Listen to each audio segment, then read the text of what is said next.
Exercise 2.5 का question number 11 solve करते हैं। Factorise 27x³ plus y³ plus z³ minus 9xyz। देखो हमें एक क्यूबिक पॉलिनोमियल दे रखा है और हमने इस पॉलिनोमियल को फैक्टराइज करना है।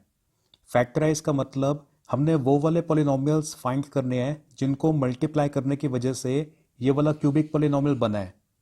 मतलब इस पॉलिनोमियल को ब्रेक करना है और वो वाले पॉलिनोमियल्स फाइंड करने हैं जिनको मल्टीप्लाई करने की वजह से ये वाला क्यूबिक पॉलिनोमियल बना होगा।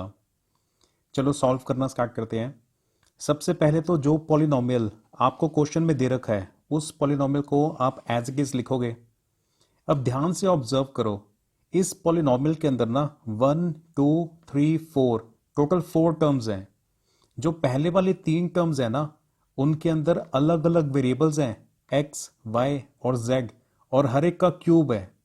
और जो लास्ट टर्म है उसमें तीनों वेरिएबल्स आ रहे हैं, x, y और z तीनों वेरिएबल्स आ रहे हैं। जब भी ऐसी सिचुएशन होगी ना कि फर्स्ट 3 टर्म्स के अंदर एक एक वेरिएबल आ रहा है और उसके ऊपर क्यूब लगा हुआ है और जो फोर्थ टर्म है उसमें तीनों वेरिएबल्स आ रहे हैं, तो ये देखते ही आपने समझ जाना है कि आइडेंटिटी नंबर 8 यूज होगी। a³ plus b³ plus c³ minus 3abc। देखो क्वेश्चन में जो पॉलिनोमियल दे रखा है उससे आप इस आइडेंटिटी की लेफ्ट हैंड साइड के साथ कंपेयर करो। क्वेश्चन में जो पॉलिनोमियल दे रखा है उसमें फर्स्ट 3 टर्म्स में एक एक वेरिएबल है x, y और z और साथ में क्यूब्स आ रहे हैं। देखो यहां पर भी जो फर्स्ट 3 टर्म्स हैं उनमें एक एक वेरिएबल है और ऊपर क्यूब लगा हुआ है।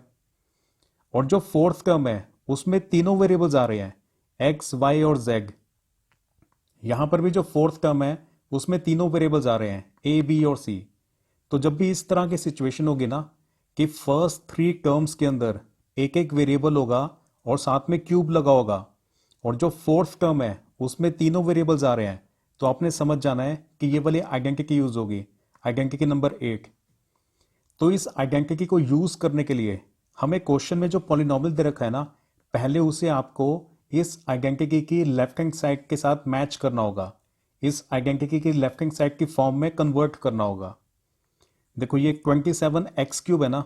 अब आप फर्स्ट टर्म की तरफ ध्यान दो, ये सोचो कि इसे हम किसका होल क्यूब लिख सकते हैं। तो ये जो 27x³ है इसे हम 3x का होल क्यूब लिख सकते हैं। y³ को तो आसानी से आप y का क्यूब लिख सकते हो, z³ को भी z³ लिख सकते हो। फिर देखो यहाँ पे माइनस 3abc है ना, आपने माइनस लिखना है, 3 लिखना है, फिर 3 ब्रैकेट्स डाल देनी है और इन तीनों ब्रैकेट के अंदर ये फर्स्ट ब्रैकेट, सेकंड ब्रैकेट और थर्ड ब्रैकेट में जो आपने वेरिएबल्स लिखे थे उन्हीं को ही यहाँ पे लिख देना है। मतलब 3x, y और z। देखो 3x, y और z ऑटोमेटिकली इसको मल्टीप्लाई करके ना ये वाली टर्म ही बनने वाली है। तो फर्स्ट स्टेप क्लियर हो गया आपको। ये जो 27x³ है इसे हम लिखेंगे 3x का होल क्यूब, क्योंकि 3 का क्यूब 27 होता है और x रेज़ टू पावर 3 वो x³ होता है। y³ और z³ को तो आप आसानी से y रेज़ टू पावर 3 और z रेज़ टू पावर 3 या z का होल क्यूब ऐसे लिख सकते हो। फिर आपने देखो इस आइडेंटिटी की लेफ्ट हैंड साइड के साथ मैच करना था ना, तो यहाँ पे माइनस 3abc है तो आपने माइनस 3 लिखना है, फिर 3 ब्रैकेट्स डालनी है और इन तीनों ब्रैकेट्स के अंदर ये वाले वेरिएबल्स को ही लिख देना है। मतलब 3x, y और z इनको लिख दिया। अब हमने ना क्वेश्चन में जो पॉलिनोमियल दे रखा था उससे आइडेंटिटी की लेफ्ट हैंड साइड के साथ मैच करवा दिया है। अब अगले स्टेप में हम इस आइडेंटिटी को यूज करके इस पॉलिनोमियल को एक्सपैंड करेंगे।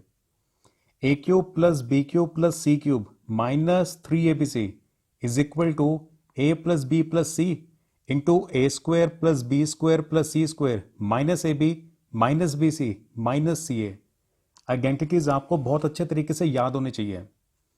अब देखो a की जगह पे 3x है तो राइट हैंड साइड पे जहां जहां पर a है, a की जगह पे आपने ये वाला 3x पुट करना है, b की जगह पे आपने y को पुट करना है और c की जगह पे आपने z को पुट करना है।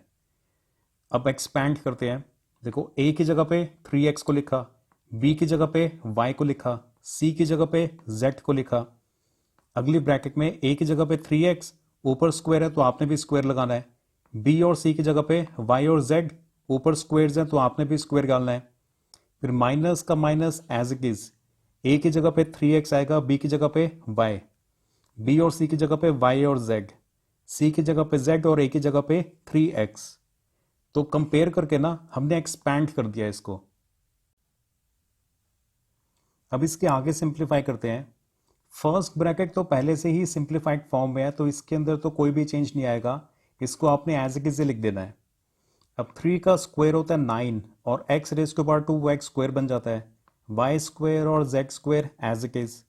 ये मल्टीप्लाई होके बन जाएगा -3xy, और ये मल्टीप्लाई होके बन जाता है -yz, और ये मल्टीप्लाई होके बन जाता है -3zx। एक्स जेड लिखो या जेड एक्स लिखो एक ही बात है। तो जैसे ही आप ये लास्ट स्टेप में सिंप्लीफाई करते हो तो ये हमारा आंसर है। हमें क्यूबिक पॉलिनोमियल ये दे रखा था और हमने इस पॉलिनोमियल को ब्रेक कर लिया। एक लीनियर पॉलिनोमियल है क्योंकि यहाँ पे देखो हाईएस्ट पावर 1 है, और दूसरा क्वाड्रेटिक पॉलिनोमियल है क्योंकि यहाँ पे हाईएस्ट पावर 2 है। तो फैक्टराइज में हमें क्यूबिक पॉलिनोमियल दे रखा था, उसे ब्रेक करके हमने ये वाले पॉलिनोमियल्स फाइंड कर लिए जिनको मल्टीप्लाई करने की वजह से ये बना होगा। अगर आप इसको ओपन कर देते हो ना, ब्रैकेट्स को मल्टीप्लाई कर देते हो, तो काफ़ी सारी टर्म्स कैंसिल आउट हो जाएंगी और अल्टीमेटली लास्ट में यही पॉलिनोमियल बचेगा। तो दिस इज द आंसर। शेर की तरह पूरी ताकत से तैयारी करनी है एग्जाम की। See you in the next video. All the best.